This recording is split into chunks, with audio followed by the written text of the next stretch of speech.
I am Dr. Vikas Goyal, hematologist and hemato-oncologist. I work at Sanjeevani CBCC Cancer Hospital. September is a Leukemia and Lymphoma Awareness Month. Leukemia and lymphomas are basically blood cancer.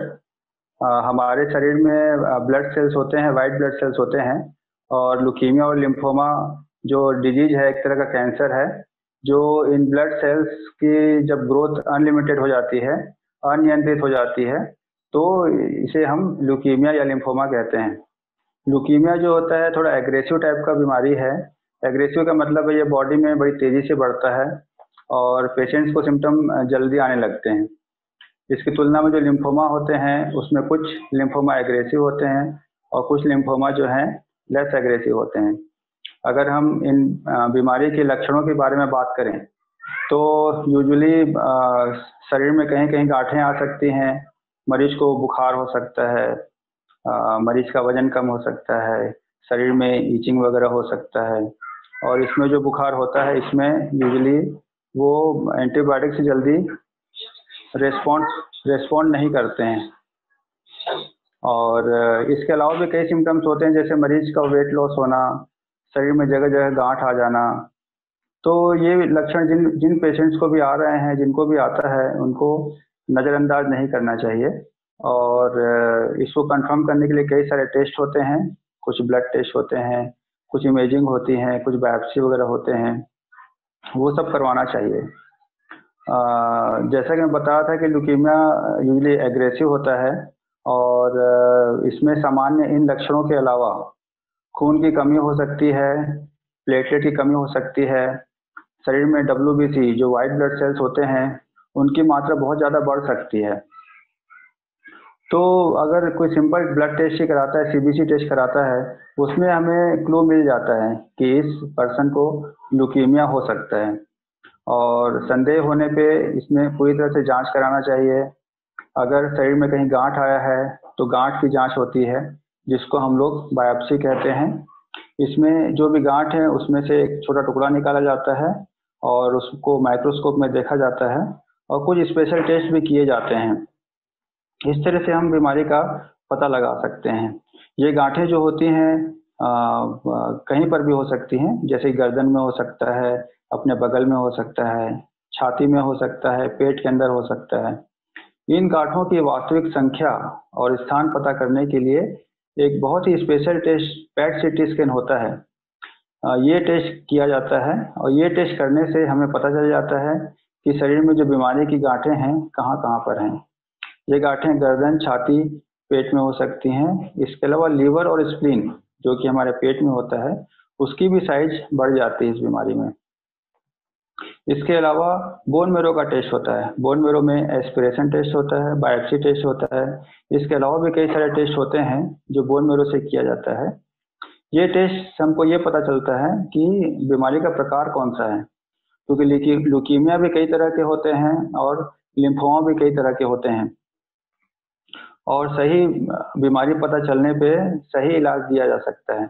अलग अलग प्रकार के leukaemia और अलग प्रकार के lymphoma में treatment अलग होता है, इसीलिए ट्रीटमेंट के पहले पूरी तरह से जांच करना चाहिए, जिससे कि हम एग्जैक्ट बीमारी को पकड़ सकें।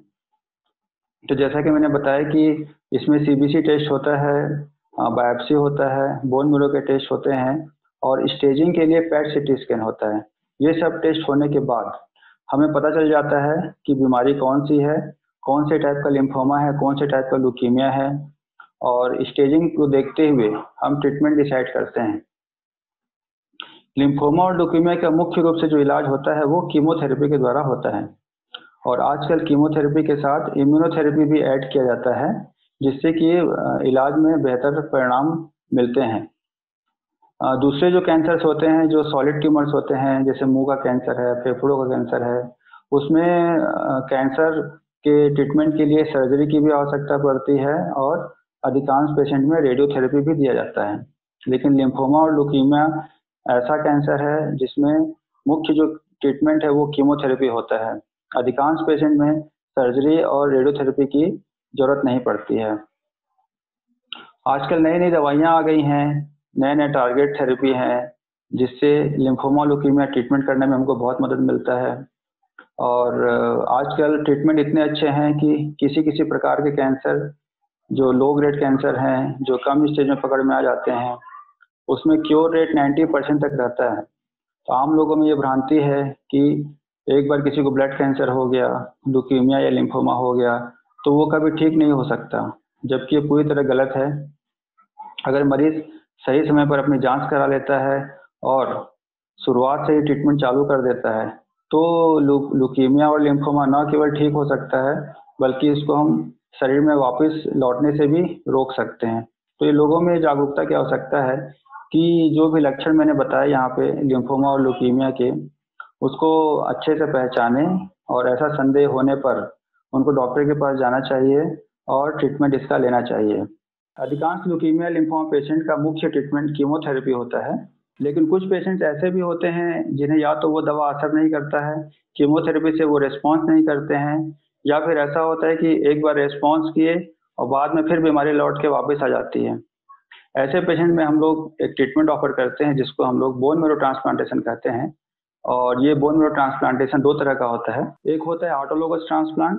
इस प्रकार के ट्रांसप्लांट में मरीज के शरीर से ही स्टेम सेल लिया जाता है और हाई डोज कीमोथेरेपी देके वो स्टेम सेल मरीज को चढ़ा दिया जाता है।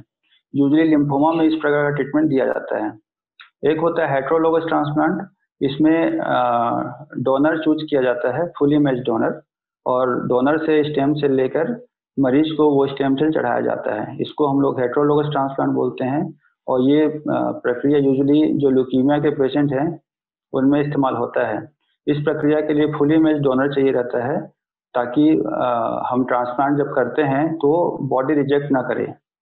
तो ये इस प्रकार का ट्रीटमेंट है जिसमें हम लोग जो बहुत गंभीर मरीज हैं या फिर जिनका बीमारी का नेचर अच्छा नहीं है, उनको ये सब ट्रीटमेंट हम लोग ऑफर करते हैं। इसके अलावा मरीजों को साइको सोशल सपोर्ट की जरूरत रहती है, क्योंकि किसी के भी शरीर में अगर कैंसर हुआ है तो ये मरीज के परिजनों के लिए एक शॉक की तरह रहता है। तो हमारे हॉस्पिटल में हमारे यहाँ साइको सोशल सपोर्ट ग्रुप भी है और एक काउंसलर भी हमारे यहाँ आती हैं, जो कि मरीजों को, उनके परिजनों को काउंसिल करती हैं, बीमारी के बारे में बताती हैं।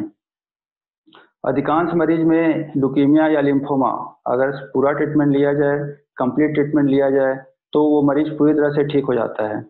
लेकिन अगर इसमें मरीज ट्रीटमेंट बीच रास्ते में छोड़ देता है या जो डोज दवाई का बताया गया है उससे कम डोज में लेता है, तो बीमारी ठीक नहीं हो पाती है। पार्शियल ठीक होने के बाद बीमारी फिर से वापस लौट के आती है। तो मैं सबको यही बोलना चाहूँगा, जिनकी फैमिली में किसी को लिम्फोमा ल्यूकीमिया हुआ है, उनको डॉक्टर के कहे अनुसार जब भी जैसा ट्रीटमेंट देने का सलाह दिया गया है वो ट्रीटमेंट करना चाहिए। जैसी जो जांच एडवाइस की गई है वो पूरी जांच कराना चाहिए और ट्रीटमेंट में लेट नहीं करना चाहिए। मैंने यहाँ पे देखा है कि कई लोग आयुर्वेदिक होम्योपैथी ट्रीटमेंट के चक्कर में पड़ जाते हैं या किसी बाबा जी के चक्कर में पड़ जाते हैं और इधर उधर की दवाइयाँ खाने लगते हैं। इससे उनकी बीमारी बढ़ ही जाती है और बीमारी अगले स्टेज में पहुंच जाती है और उसका ट्रीटमेंट करना मुश्किल हो जाता है। तो मैं लोगों से ये भी कहना चाहूँगा कि जो साइंटिफिकली प्रूवन थेरेपी है उसी थेरेपी में जाना चाहिए, क्योंकि कैंसर की बीमारी ऐसी बीमारी है, एक बार अगर उसका ट्रीटमेंट अच्छे से हो गया तो वो जड़ से पूरी तरह ठीक हो सकता है। लेकिन अगर बीमारी बिगड़ गई, कम स्टेज से अगले स्टेज में पहुंच गई, तो फिर उसका ट्रीटमेंट करना बहुत मुश्किल हो जाता है।